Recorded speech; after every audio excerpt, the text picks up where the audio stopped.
கிரேவியும் தேங்காய் பால் சாதமும் பண்ணுறக்கு 1/2 கிலோ சிக்கன் பாருங்கள் கழுவி அதில் தயிர் கொஞ்சம் மஞ்சத்தூள் உப்பும் போட்டு மிக்ஸ் பண்ணி வச்சுருக்கேன். 2 டம்ளர் பாஸ்மதி ரைஸ் 10 நிமிஷத்துக்கு முன்னாடியே வாஷ் பண்ணி தண்ணியில் ஊற போட்டு வச்சுருக்கேன். கடாய் பாருங்கள் சூடாகிடுச்சு. இப்போ இதில் ஒரு 4 டேபிள் ஸ்பூன் அளவுக்கு எண்ணெய் விட்டுக்கோங்க.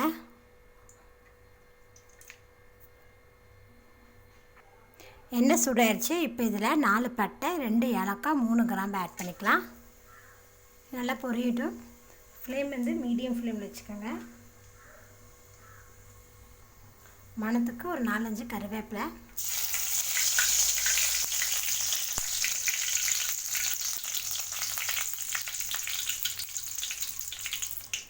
கருவேப்பிலை எல்லாம் பொரிஞ்சதுமே ஒரு 100 சின்ன வெங்காயம் அரைச்சி வச்சுருக்கேன், அது இதில் சேர்த்திக்கலாம்.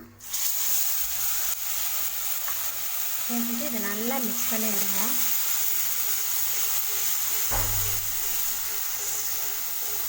இது நல்லா எண்ணெயில் நல்லா வதங்கணும்.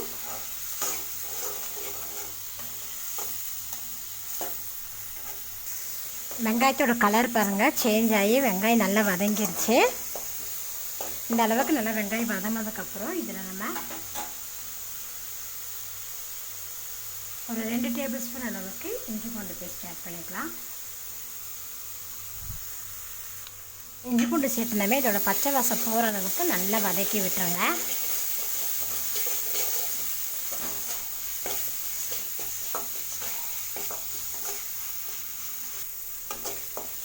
பாருங்கள் இஞ்சி பூண்டு பேஸ்ட்டோட பச்சை வாசம் போகிற அளவுக்கு நான் நல்லா வதக்கி விட்டுட்டேன். இந்த அளவுக்கு நல்லா வதங்கினதுக்கப்புறமா இதில் நம்ம சிக்கனில் மஞ்சத்தூள் தயிர் உப்பு போட்டு கலந்து வச்சுருக்கோம்னா இதில் ஆட் பண்ணிக்கலாம்.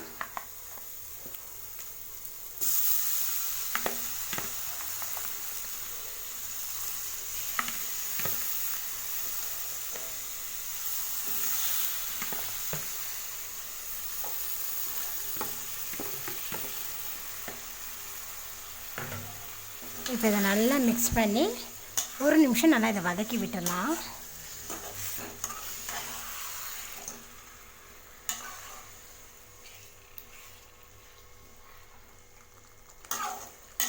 பாருங்கள் ஒரு நிமிஷம் நான் சிக்கனை நல்லா வதக்கி விட்டுட்டேன்.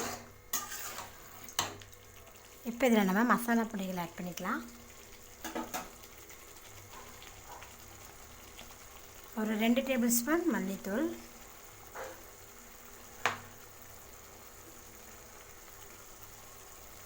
மிளகாய்த்தூள் ஒரு 1 டேபிள் ஸ்பூன். உங்களுக்கு எப்படி காரமோ அது தகுந்தபடி நீங்கள் கூட்டவோ குறைக்கவோ செஞ்சுக்கலாம். 1/2 டேபிள் ஸ்பூன் ஜீரகத்தூள், 1/2 டேபிள் ஸ்பூன் பெப்பர் பொடி, கரம் மசாலா தூள் ஒரு 1 டேபிள் ஸ்பூன். இது கூட கொஞ்சமாக உப்பு. ஏற்கனவே நம்ம சிக்கனில் உப்பு போட்டிருக்கோம், அதனால் இப்போ கொஞ்சமாக உப்பு போட்டிருக்கேன். இப்போ இது நல்லா மிக்ஸ் பண்ணி நல்லா வதக்கி விட்டுக்கலாம். ஃப்ளேம் வந்து நான் லோ ஃப்ளேமில் தான் வச்சுருக்கேன் இப்போது. ஏன்னா மசால் பொடி போடும்போது நீங்கள் மீடியம் ஃப்ளேம்லேயோ ஹை ஃப்ளேம்லேயோ வைக்காதீங்க. லோ ஃப்ளேம்லேயே வச்சு போட்டு அதுக்கப்புறமா நம்ம ஃப்ளேம் வந்து மீடியம் ஃப்ளேமில் மாற்றிக்கலாம். இப்போ ஃப்ளேம் வந்து மீடியம் ஃப்ளேம் வச்சுக்கோங்க. நான் தயிர் வந்து ஒரு 1/4 கப்பு போட்டிருக்கேங்க. அதனால் இப்போ நம்ம தக்காளி வந்து சின்ன தக்காளி இருக்கங்காட்டி 2 தக்காளி அரைச்சிருக்கேன். பெரிய தக்காளி இருந்தால் 1 தக்காளி போதுமானது. மசாலா பொடிகள்லாம் போட்டு நல்லா மிக்ஸ் பண்ணி நல்லா வதக்கினதுக்கப்புறம் சின்ன சைஸ் தக்காளியை 2 தக்காளி அரைச்சி வச்சுருக்கேன், அதை இதில் ஆட் பண்ணிக்கலாம். இதை நல்லா மிக்ஸ் பண்ணி விடுங்க. ஏன்னா தயிரும் சேர்த்துருக்கோம் இல்லைங்களா, அதனால் புளிப்பு அதிகமாகிடும். அதனால் சின்ன தக்காளியை 2 தக்காளி சேர்த்துங்க போதுமானது.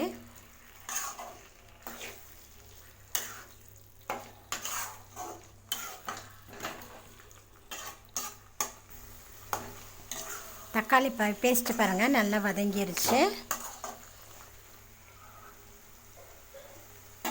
மீடியம் ஃப்ளேம்லேயே வச்சு இது ஒரு 5 நிமிஷம் நம்ம குக் பண்ணிக்கலாம். 5 நிமிஷம் ஆயிடுச்சு. இப்போ மூடி ஓப்பன் பண்ணி பார்க்கலாம். பார்த்தீங்கன்னா பாருங்கள் எண்ணெயெல்லாம் நல்லா தெளிஞ்சு வந்துருக்கு. நமக்கு இன்னும் சிக்கன் கொஞ்சம் நல்லா குக் ஆகணும். நல்லா கிளறி விடுங்க.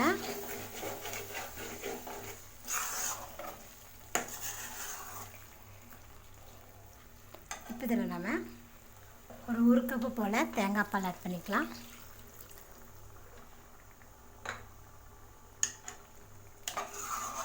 இப்போ இதை நல்லா மிக்ஸ் பண்ணி விடுங்க.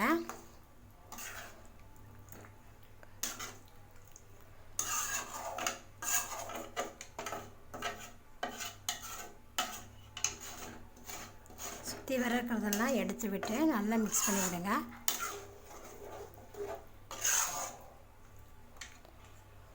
மிக்ஸ் பண்ணி விட்டதுமே மீடியம் ஃப்ளேம்லேயே ஒரு 10 நிமிஷம் குக் ஆகட்டும். மூடி போட்டு வச்சிடலாம். இதுக்குள்ளே நம்ம தேங்காய் பால் சாதம் ரெடி பண்ணிடலாம்.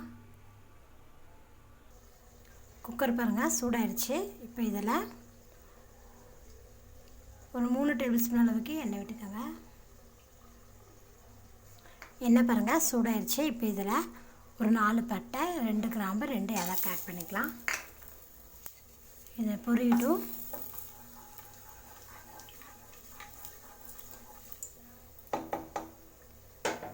பொரிஞ்சதுமே இதில் ஒரு 2 பச்சை மிளகாய் ஆட் பண்ணிக்கலாம். பச்சை மிளகாய் நடுவில் பாருங்கள் கீரல் போட்டு வச்சுருக்கேன்.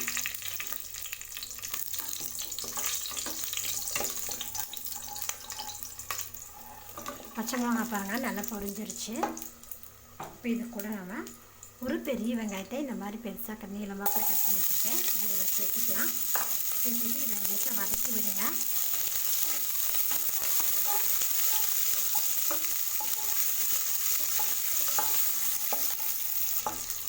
வெங்காயம் பாருங்கள் நல்லா வதங்கிருச்சு. வெங்காயம் இந்த அளவுக்கு நல்லா வதங்கினதுக்கப்புறம் இதில்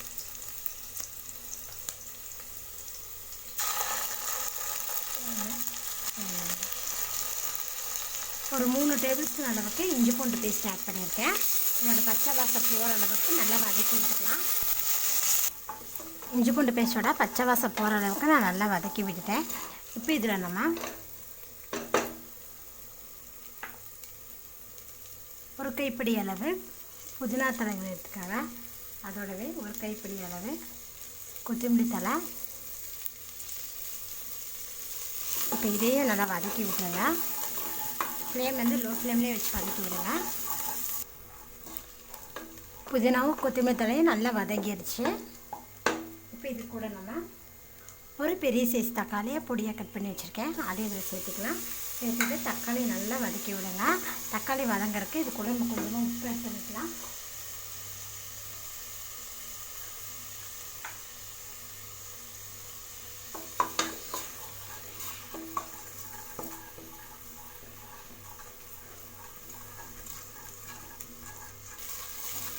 தக்காளி பாருங்கள் ஓரளவு வதங்கியிருக்கு. இந்த அளவுக்கு தக்காளி வதங்கினா போதுமானது.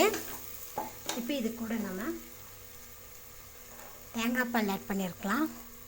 2 கப்புக்கு 3 கப் தேங்காய் பால், 1க்கு 1.5. இது கூடவே இதுக்கு தேவையான அளவுக்கு உப்பு. இப்போ இதை நல்லா மிக்ஸ் பண்ணி விடுங்க. இப்போ ஃப்ளேம் ஹை ஃப்ளேமில் வச்சுருங்க. இது நல்லா கொதிக்கும் போது நம்ம அரிசி ஆட் பண்ணிக்கலாம். நம்ம ஊற்றின தேங்காய் பால் தண்ணி பாருங்கள் கொதிச்சிட்ருக்கு. இப்போ இதில் நம்ம தண்ணியில் நல்லா வடிச்சிட்டு பாஸ்மதி ரைஸை இதில் ஆட் பண்ணிக்கலாம்.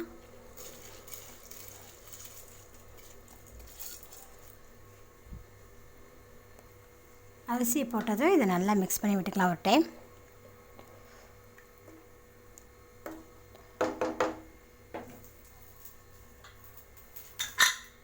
மூடியை க்ளோஸ் பண்ணிவிட்டு 2 விசில் குக் பண்ணி எடுத்துக்கோங்க. தேங்காய் பால் ரைஸ் வேகிறதுக்குள்ளே நம்ம சிக்கன் கறி எப்படி ரெடியாக இருக்குன்னு பார்த்துக்கலாம். பாருங்கள் 10 நிமிஷமாக குக் ஆகிட்டுருக்கு. எண்ணெயெலாம் நல்லா தெளிஞ்சு வந்திருக்குது. சிக்கனும் பார்த்திங்கன்னா நல்லா குக் ஆகிருக்கு பாருங்கள்.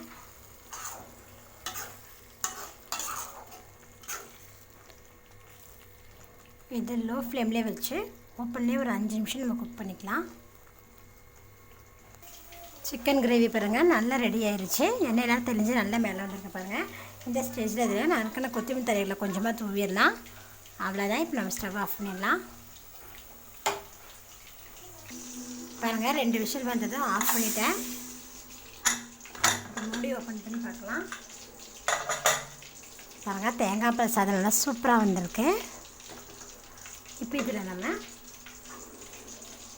ஒரு 1 டேபிள் ஸ்பூன் அளவுக்கு நெய் ஆட் பண்ணிக்கலாம். இதை லேசாக மிக்ஸ் பண்ணி விட்டுக்கலாம்.